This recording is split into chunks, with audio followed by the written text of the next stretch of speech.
بيبدأ الفيلم مع واحدة في القطر اسمها ريتشل. ريتشل مدمنة كحول، وكل يوم بتركب نفس القطر وهي رايحة الشغل وكمان وهي راجعة منه. والقطر بيقف في المحطة اللي في شارع اسمه باكيت. ومن سنة ريتشل بدأت تاخد بالها من واحدة ست وجوزها ساكنين جديد في البيت رقم 15 في الشارع. ومع مرور الوقت ريتشل بقت مركزة مع الست دي كأنها بقت جزء من يومها، لأن الست دي عايشة الحياة اللي ريتشل مفتقداها. ريتشل كانت عايشة في البيت رقم 13 في نفس الشارع من سنتين، وكانت متجوزة وبتحب جوزها وهو بيحبها. وبنروح للست اللي ريتشل بتبص عليها من القطر واسمها ماجي، وبنشوف لمحة من حياتها من 6 شهور لما كانت في جلسة مع الدكتور النفسي بتاعها اللي اسمه أبدك. وبتحكي له ماجي إن حياتها كانت صعبة وعدت بمراحل كتير لغاية ما اتجوزت سكوت جوزها الحالي. بس هي مش سعيدة مع جوزها وما بقتش مستحملة عيشتها معاه، ومش مستحملة إنه دايما بيضغطها عشان يخلفه. وبتحكي إن آخر مرة حست فيها إنها حرة كانت أيام ما كان عندها 17 سنة، لما كانت مرتبطة بماك صاحب أخوها الوحيد اللي مات. ماجي ما كانش ليها غير اخوها بعد ابوها وامها ما ماتوا. ولما اخوها مات ارتبطت بماك صاحبه وعاشوا في كوخ في الغابة. حاليا ماجي بتشتغل مربية اطفال، ودي انا ام ايفي الطفلة اللي ماجي بترعاها. انا وجوزها عايشين في البيت رقم 13 اللي ريتشل كانت عايشة فيه زمان. بعد شوية حد بيتصل على تليفون البيت بتاع انا، بس لما بترفع السماعة الشخص اللي اتصل مش بيتكلم، وبيكون واضح ان دي مش اول مرة يتصل. وماجي بتقول لي انا انها هتسيب الشغل النهارده لان شغلانه المربيه مش شغلانتها اصلا، وانها جات لها شغلانه تانية في معرض لوحات. وفي نص اليوم أنا بتصحى بتلاقي ريتشل بره بيتها وشايلة إيفي بنتها، وبيطلع إنهم عارفين بعض، وبتخرج أنا عليها جري عشان تاخد منها إيفي. وبالليل بيوصل توم زوج أنا وبيطلع إن هو طليق ريتشل. وأنا بتسأله ريتشل بعتت لك رسائل كام مرة النهاردة؟ هي اتصلت 3 مرات من تليفون عمومي، ولما سمعت صوتي في البيت ما ردتش كالعادة، لازم تكلمها في الموضوع ده. وبنعرف ان من ساعة ما توم وريتشل اتطلقوا وهي بتبعت رسائل لتوم وبتتصل دايما عليهم في البيت، بس هم ما بيردوش عليها. وبتفتكر ريتشل ايام ما كانت متجوزه توم وما كانتش بتخلف، وحاولوا يعملوا حقن مجهري لكن العمليه فشلت، وساعتها ما كانوش يقدروا يتحملوا تكاليف عمليه تانية. بس توم كان بيدعمها ووعدها انهم هيحاولوا تاني اول ما يقدروا على تكاليف العمليه. تاني يوم ريتشل بتكون في القطر زي كل يوم، وبتشوف واحد من الركاب الدائمين في القطر مركز معاها كالعاده. وبتبص ريتشل على بيت ماجي وبتشوفها واقفه في شرفه البيت مع واحد غير جوزها وكمان بتبوسه. فبتقوم ريتشل مفزوعه من مكانها وبتروح على الباب عشان تتحقق اكتر مين الراجل ده. ومن بعدها ريتشل ما بتكونش على طبيعتها وبتكون متعصبة جدا عشان ماجي بتخون جوزها لأنها كده هتدمر كل حاجة بتملكها دلوقتي. وبتفضل ريتشل في الشارع ومنظر ماجي وهي بتخون جوزها مش بيفارق خيالها. وبتفتكر الرسائل اللي كانت بين جوزها وأنا قبل ما هما يتطلقوا، وبيطلع إن توم كان بيخونها مع أنا وهما لسه متجوزين. وبتروح ريتشل بار وبتتكلم مع واحدة من الموجودين وبتحكي لها عن خيانة جوزها، وبتحكي إنها اكتشفت خيانة جوزها بالصدفة، وكان وقتها بيتراسل مع أنا على أساس إن هي وصية عقارات. وبتروح ريتشل الحمام وبتفتح مسجل الفيديو وبتصور نفسها فيديو وهي عماله تشتم انا، وبتخلي واحده خارجه من الحمام تشتم انا معاها. وريتشل بتنسى تسجيل الفيديو شغال، وبتكون مش طايقه انا وبتكرهها لانها اخدت جوزها وبيتها اللي نقت كل حاجه فيه بنفسها، وسرقت الحياه اللي ريتشل كانت تستحقها. وبتكون متعصبه جدا ومنهاره لان خيانه ماجي فكرتها بخيانه جوزها ليها، وخلتها تحس نفس الاحساس ده النهارده. وبتكون حاسه انها عايزه تنتقم من انا ولكن عن طريق ماجي. وبتفقد أعصابها وبتقول إنها لو تقدر كانت راحت لماجي وشدتها من شعرها ووقعتها على الأرض وفضلت تخبط راسها في الأرض لغاية ما تموت. وبتركب ريتشل القطر، ولما بتقرب من بيت ماجي مش بيفارق خيالها منظر ريتشل مع عاشقها، فبتنزل من القطر بسرعة وهي سكرانة ومش في وعيها. والراجل اللي على طول بيبص عليها في القطر بينزل برضه هو كمان المحطة دي وبيمشي وراها. وبتشوف ماجي وهي داخلة نفق فبتدخل وراها وبتشتمها، والدنيا بتضلم. بتفوق ريتشل بعد كده وهي في شقة صاحبتها كاسي اللي عايشة فيها، وبتكون مخبوطة في راسها ومجروحة ومش فاكرة أي حاجة. وبتلاقي توم بعت لها رسالة على البريد الصوتي بيقول لها إيه اللي أنت عملتيه ده؟ أنا مراتي مرعوبة منك ومقتنعة إنك كنت هتقتليها وكانت عايزة تبلغ البوليس، بس أنا خليتها تهدى ومنعتها. وريتشل ما بتكونش فاكرة هي عملت إيه ولا وصلت هنا إزاي أصلا، وبتفهم إنها اختلط عليها الأمر، وإن اللي شافتها في النفق هي أنا مش ماجي، وأكيد اتهجمت عليها وكانت هتقتلها. وبتحاول تفتكر اللي عملته، فبتشوف لمحات للراجل اللي دايما بيركب القطر وهو بيجري وراها، وكمان لمحة لشخص بيهجم على ماجي من ظهرها وبيمسكها من شعرها، وواحدة لابسة جاكيت أحمر، وكمان حد بينفخ دخان في وش ريتشل. تاني يوم في القطر ريتشل كانت نايمة وبتحلم إنها راحت لماجي بيتها وهجمت عليها من شعرها، وبتشوف بعدها حد بيجري في نفق وبتقوم مفزوعة.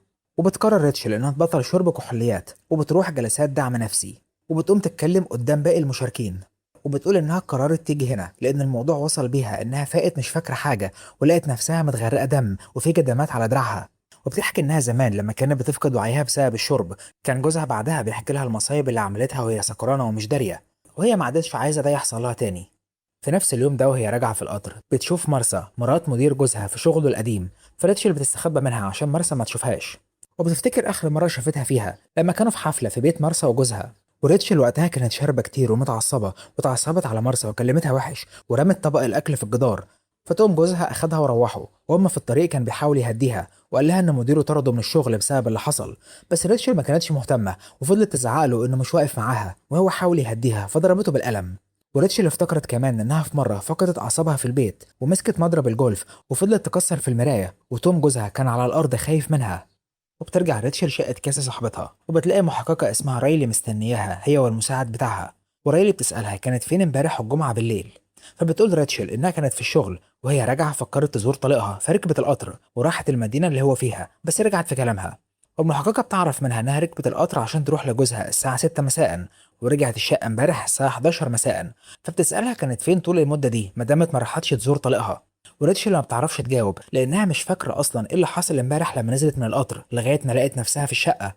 ورايلي بتوري لها صوره ماجي وبتسالها لو شافتها قبل كده، لان ماجي كانت بتشتغل في بيت توم طليق ريتشل، وبتعرفها ان ماجي مختفيه من امبارح. وريتشل بتنكر انها تعرفها. ورايلي بتكون بحثت عن ريتشل وعرفت ان عندها مشاكل مع ادمان الكحول، وكمان عرفت انها ما كانتش في الشغل يوم الجمعه لانها اصلا اتطردت من الشغل من سنه بسبب مشاكلها في الشرب. وريتشل ما بتعرفش تتكلم، فرايلي بتسيبها مؤقتا وبتمشي. وبتبدا ريتشل تشك في نفسها وبتشك انها شافت ماجي امبارح مش انا، وانها ممكن تكون اذتها. وبتفتكر الراجل اللي كان واقف مع ماجي في شرفة البيت، فبتخرج بسرعة للمحققة رايلي وبتقول لها عليه. بس رايلي ما بتصدقهاش وبتفكر انها بتكذب لانها من شوية ما كانتش تعرف ماجي ودلوقتي بتقول انها شافتها من القطر بتخون جوزها. ورايلي بتكون شاكة في ريتشل لانها عرفت اللي كان حصل بين ريتشل وتوم وانا، وعرفت ان انا قدمت بلاغ قبل كده في ريتشل انها بتروح عندهم البيت كتير من غير ما تستأذن منهم، وفي مرة من المرات اقتحمت البيت وحاولت تاخد ايفي بنت انا. وبتفكر ان ريتشل كانت عايزه تنتقم من انا، لكن بسبب انها كانت سكرانه وبسبب التشابه اللي بين انا وماجي اختلط الامر على ريتشل واذت ماجي بدل ما تاذي انا. بس طبعا كل دي مجرد تكهنات. وبنرجع بالاحداث لاربع شهور في جلسه لماجي مع الدكتور النفسي، كانت بتقول انها زهقت من حياتها مع سكوت جوزها لانه عنده داء التملك، وبتقول ماجي للدكتور انها معجبه بيه. وبنرجع لوقتنا الحالي، بيعدي اسبوع على اختفاء ماجي والخبر بينتشر في الجرايد. فبتروح ريتشل عند سكوت جوز ماجي وبتعمل نفسها انها صديقه ماجي، وبتقوله انها شافت ماجي مع راجل غريب وشك ان ممكن يكون الراجل ده ليه يد في اختفائها. وسكوت بيوري لها صوره ابدك الدكتور النفسي وبيطلع ان هو الشخص اللي كان واقف معاها في الشرفه. وبنرجع شهرين لورا، ماجي كانت بتبعت رسائل صوتيه لحد بتقوله انت فين، وبنشوفها وهي في علاقه مع حد في الغابه. بعدها بتكون عند الدكتور أبدك وما بتكونش قادرة تتحمل زن جوزها في موضوع الحمل، وبتحاول مع أبدك إنهم يدخلوا في علاقة لكن هو بيرفض وبيزعق لها. وبنرجع للوقت الحالي، الدكتور أبدك بيتقبض عليه عشان يستجوبوه بخصوص اختفاء ماجي لأن سكوت جوزها بلغ عنه إنه كان في علاقة مع مراته.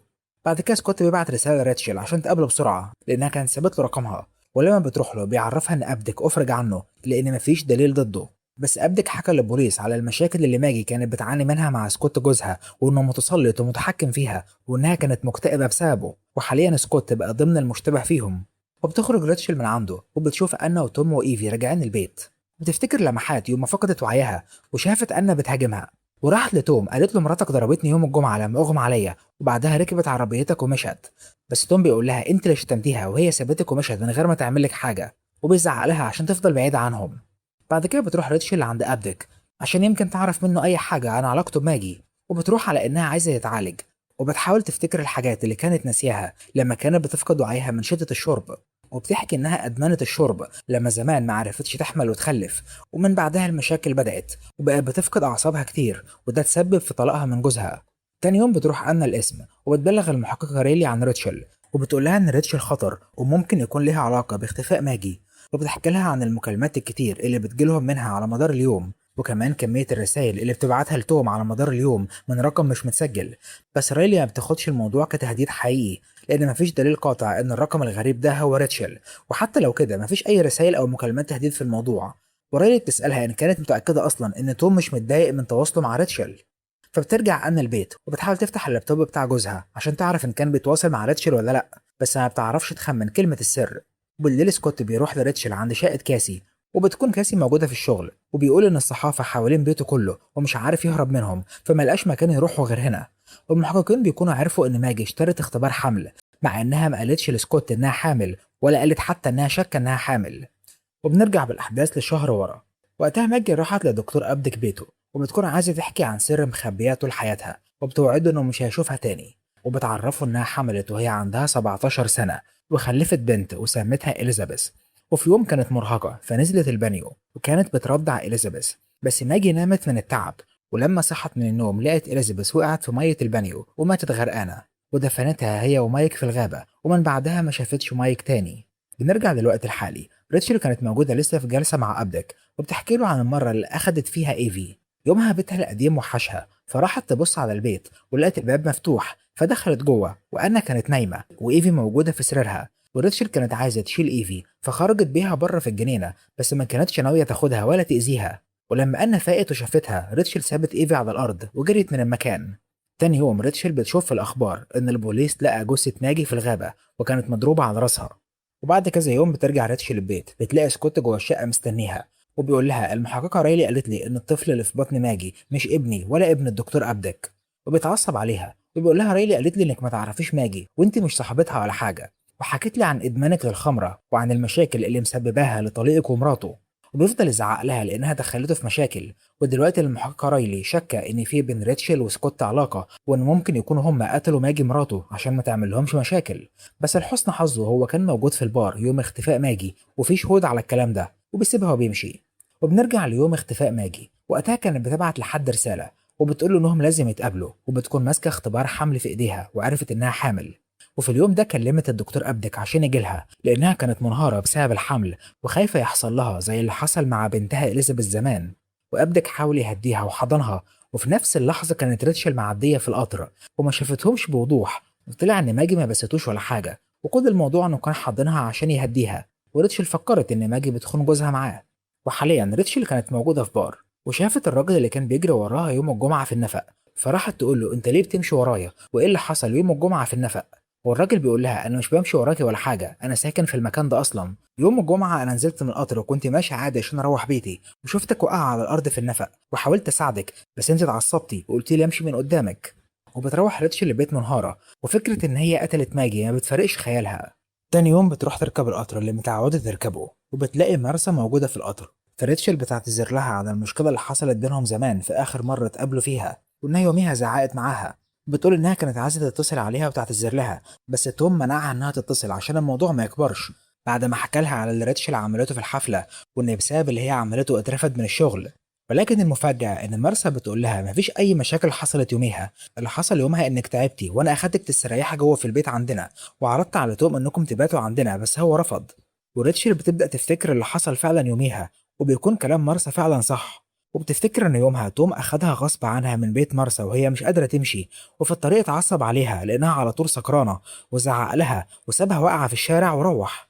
وبتفتكر كمان تكسير المراية، وكان ساعتها توم هو اللي بيكسر المراية وهو بيزعق لها لأنه ما عادش طايق موضوع إنها سكرانة دايما.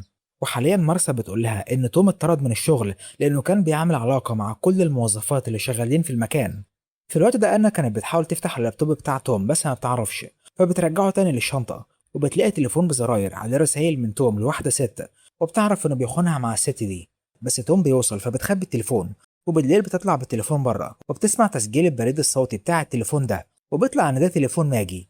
وتوم بيخرج وراها فبترمي التليفون قبل ما يشوفه. في الوقت ده بترجع ريتشل النفق، وبتشوف لمحات متداخله من اللي حصل يوم الجمعه. ولما بتركز كويس بتفتكر كل اللي حصل. يومها هي فعلا شافت ماجي وهي داخله النفق، فدخلت وراها وشتمتها. وماجي كانت عارفه ريتشل لانها عارفه انها طليقه توم، وكانت جايه اصلا تقابل توم، وكان مستنيها بالعربيه بتاعته. ولما ريتشل شافت توم مع ماجي، توم راح عليها بسرعة ومسكها من دراعها وأخدها في جنب وزقها وضربها عشان تفقد وعيها، وعشان لما تصحى ما تفتكرش حاجة، وسابها ورجع لماجي. بعدها زحفت ريتشل للنفق عشان تبص عليهم، بس جت اتنين معديين وكانوا هيرخموا عليها، ولكن الراجل اللي بيركب معاها القطر كان معدي عشان يروح بيته، ولما شاف الاتنين دول زعق لهم وبعدهم عنها وحاول يساعدها، بس هي فعلا اتعصبت عليه وقالت له يمشي من قدامها. وحاليا النهار بيطلع على ريتشل وهي في الممر، والصبح بتروح لأنا البيت، وبتقول لأنا توم بيضحك عليكي وبيخونك، وهو كان على علاقة بماجي وهو اللي قتلها. وأنا بتقول لها أنا عرفت إنه كان بيخون معاها بس مش هو اللي قتلها، مفيش دليل على الكلام ده. وبتسيبها وبتدخل البيت وتوم بيكون موجود، فريتشل بتقول له أنت اللي قتلت ماجي، وبتفضل تزعق قدام الباب، فبيتعصب عليها وبيشدها لجوه عشان ما تعملوش فضيحة. وريتشل بتقول لأنا إنها شافت ماجي بتركب عربية توم في النفق في الليلة اللي اتقتلت فيها، وبتحكي لها كمان إنه ضربها في النفق لأنها شافته مع ماجي، وأنا بتصدق إن فعلا هو اللي قتل ماجي، وبتقول أنا لقيت تليفون ماجي في شنطتك. وبيطلع إن كل المكالمات اللي كانت بتجيله والرسايل واللي كان بيقول إنها من ريتشل كانت المكالمات والرسايل دي من ماجي. وتوم مش بينكر اللي عمله وبيروح يشيل إيفي، وأنا بتترعب عليها وبتاخدها منه. وبتحاول ريتشل تتصل بالبوليس، بس توم بيشوفها وبياخد التليفون منها وبيشدها من شعرها وبيقعدها. وبتفضل ريتشل تقول له ان كل اللي قاله لها زمان كان كذب، وان هو اللي كان بيعمل المشاكل، وبتذكر كمان سبب طرده من الشغل، فبيتعصب عليها وبيخبطها بالكوبايه وبيغمى عليها. وبنشوف اللي حصل فعلا يوم الجمعه في النفق. بعد ما توم ضرب ريتشل ورجع لماجي العربيه، ماجي فكرت انه خلي ريتشل تمشي وخلاص وما تعرفش انه ضربها، وطلبت منه يروح الغابه عشان عايزه تتكلم معاه. وهناك عرفته انها حامل، وما هياش عارفه ان كان هو الاب ولا سكوت جوزها هو الاب. واول ما توم سمع الخبر اتعصب وقال لها الطفل ده لازم ينزل، بس ماجي كانت عايزه تحتفظ بالطفل سواء كان ابنه او ابن سكوت. لكن توم بيرفض وبيزعقوا مع بعض، فتوم بيتعصب عليها وبيزقها فبتقع وراسها بتتخبط في صخره كبيره، وبيضربها على راسها وبيجرها لمكان متداري وبيغطيها باغصان الشجر، وبياخد حجر وبيفضل يضربها على راسها لغايه ما بتموت. وبياخد منها التليفون اللي كانت بتكلمه منه وبيمشي. وحاليا بتفوق ريتشل وبتقوم تجري وبتاخد فتحة الازاز من على التلاجة وبتجري على الباب، بس توم بيلحقها وبيمسكها وأنا بتكون شايفاهم بس ما بتقدرش تتحرك. وتوم بيحاول يخنق ريتشل بس هي بتعافر وبتضربه بحافظة الشمسيات المعدن، وبتجري على بره وهو بيلحقها وبيمسكها، فبتقوم غارزة فتحة الأزاز في رقبته. وأنا بتخرج وراهم وبتشوفه عمال ينزع وبيتألم، فبتمسك الفتاحة وبتغرزها أكتر في رقبته عشان تخلص عليه. بعد كده البوليس بيوصل وبيقبض عليهم هما الاتنين. وفي التحقيق ريتشل بتحكي إنها عرفت إن توم هو اللي قتل ماجي، وإن هو حاول يقتلها عشان ما تفضحوش، وهي دافعت عن نفسها وقتلته. وأنا بتأكد على كلامها وبتشهد معاها، وبيخرجوا هما الاتنين براءة من القضية. وبعد فترة ريتشل بتكون بطلت الكحول نهائي وبترجع شغلها تاني، وبتعدي من قدام نفس الشارع، بس خلاص ما بقتش مهتمة تبص على حد وبقت مهتمة بحياتها. وكده بيخلص الفيلم. أتمنى يكون الفيلم عجبكم، يا ريت تعرفونا رأيكم في التعليقات، وما تنسوش تعملوا لايك للفيديو واشتركوا معانا في القناة عشان يوصلكم مننا أقوى الأفلام. سلام.